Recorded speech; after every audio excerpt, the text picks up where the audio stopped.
قائد اعظم نے 1946 کے الیکشن میں کہا تھا کہ میں محمد علی جناح دھاندلی سے الیکشن جیتنے کے بجائے ایمانداری سے الیکشن ہارنے کو ترجیح دوں گا. یہ بدبخت ملک ملا تھا آپ کو. آج آپ ایک بندے کے ہاتھ پاؤں باندھ کے اس کو زنجیروں میں جکڑ کے اس کی پارٹی کو توڑ کے ایک بندے کو شیر ہلا شیری دے کے وہ چڑھ جائے پورے ملک کے اوپر, یہ الیکشن ہوگا. پھر انڈیجنس پالیٹکس نہیں ہونے دیں گے ملک میں جب تک انڈیجنس لیڈرشپ آپ گرو نہیں ہونے دیں گے اور لوگوں کو رائٹ ٹو چوز نہیں دیں گے. آپ ان اداروں میں کام کرنے والے وہ لوگ, ان میں کچھ تو کانشیس ہونا چاہیے تھا, کچھ تو ان میں شرم اور حیا ہونی چاہیے تھی. یہ ایسی جنس ہے جو اس ملک میں اب نایاب ہو چکی. پرویز الہی کے خلاف اینٹی کرپشن ونڈکٹیو جسٹس کے لیے استعمال نہیں ہو رہا. پنجاب پولیس لوگوں کو چھتر مارنے کے لیے استعمال نہیں ہو رہی. تو اس کا مطلب ہے problem is not with the NAB, problem is with somebody else. 11 دن آج عمران خان کی ضمانت مسترد ہوئی ہے, کل میاں صاحب کو ضمانت ملی ہے. 36 منٹ صرف فیصلہ ریزرو کیا ہے ہائی کورٹ نے. ایک شخص باہر بیٹھا ہے, پرو کلیمڈ اوفینڈر, ایبسکانڈر. یہی جج جسٹس عامر فاروق صاحب سپتمبر 2020 میں نواز شریف کی اپیل کے اوپر ہیئرنگ کر رہے تھے. ان کے ساتھ جسٹس محسن اختر کیانی تھے. انہی جج صاحب نے کہا, عامر فاروق صاحب نے, کہ نواز شریف یعنی ملزم حکومت اور عوام کو دھوکہ دے کر گیا ہے پاکستان سے. 4 سال کے بعد آپ کا وہی ملزم جس کو آپ کہہ رہے ہیں کہ حکومت اور عوام کو دھوکہ دے کر گیا ہے, وہ آپ کے سامنے بیٹھا ہے.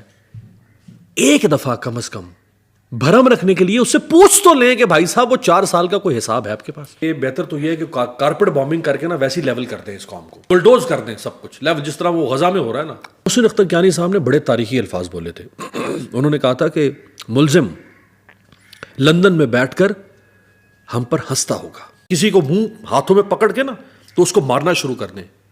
یہ زناٹے دار تماچا تھا, یہ بے بسی تھی جج کی. یہ اس نظام کے اندر جو اشرافیہ کے لیے جو جس طرح اس نظام کو کنسٹرکٹ کر دیا گیا ہے, یہ اس کو انہوں نے ننگا کر کے رکھ دیا قوم کے سامنے کہ ملزم باہر بیٹھ کے ہنستا ہوگا. پھر وہ کہتے ہیں یہ تو انتہائی شرمناک حرکت ہے کہ نواز شریف جو 4 سال تک اس نظام کو چکر دے کے چکمہ دے کے اور واپس آ کے ریاست کا لاڈلا بن کے اور پورے ملک میں جلسے کر رہا ہوگا, اور اس کا مخالف حریف وہ اڈیالہ جیل کے سیل نمبر 943 میں قید پڑا ہوگا, اور اس کی پارٹی 75 ریکویسٹ کرتی ہے کے پی کے میں P T I, 75 request for the party conventions نہیں کرنے دی گئی.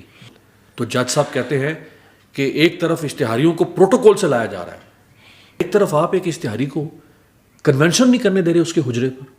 تو یہ منظر ہوگا, یہ اندر ان کی چاپنگ, اور میاں صاحب کو پورا P T V media, electronic media, print media, سب بالکل میاں صاحب کے لیے سارے دروازے کھول دیے جائیں گے. میاں صاحب کو خود شرم آنی چاہیے, اور وہ خود کسی دن سوچیں کہ نواز شریف یہ کون سی فتح ہوگی تمہاری. خالف اندر پڑا ہوا ہے, اس کے ہاتھ پاؤں باندھ کے اس کو ریسلنگ رنگ میں پھینک دیا ہے, اور تمہارے ہاتھ کھول کے تمہیں کہا گیا کہ اس کے ساتھ الیکشن لڑو. نواز شریف کچھ خود ہی سوچو, 3 دفعہ کا چیف منسٹر, 3 دفعہ کا prime minister, man what else do you want.